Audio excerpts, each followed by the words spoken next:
Hello. In this video, we will cover how the CA SiteMinder and ForgeRock AM can coexist in protecting applications in an organization.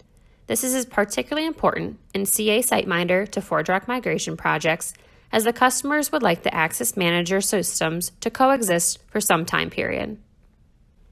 Here we have three scenarios which will be demonstrated in detail as part of this video. We will first demonstrate an application protected by SiteMinder agent accessing the same application as protected by ForgeRock with SiteMinder session, and lastly, authenticating to the same application with ForgeRock without any existing sessions. First, we will navigate to our application using the incognito window. Since this application URL is protected by SiteMinder, the user is redirected to the CA SiteMinder login page.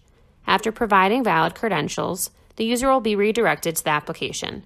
The application is a web page displaying all the HTTP request headers. Please note the SM session cookie, which indicates that the user is successfully authenticated and is given a valid session inside an application protected by SiteMinder.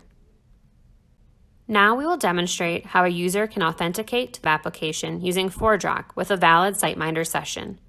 When the user tries to access the Identity Gateway protected URL application, ForgeRock AM recognizes a valid SiteMinder session and prompts for a one-time password, which is sent to the user's email address. Once the user enters the correct one-time password, the user is authenticated to the application. The web application now displays both the SM session and the iPlanet Directory Pro cookies, indicating that the user has a valid session in both SiteMinder and also with ForgeRock.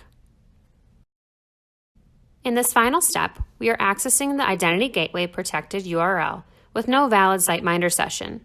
Since there is no active SiteMinder session recognized by ForgeRock, once the user navigates the Identity Gateway protected URL, the application prompts for the username and password. After the successful authentication, the user has now granted access to the application. This concludes our coexistence demo for agent-based applications. Please contact us for follow-up questions.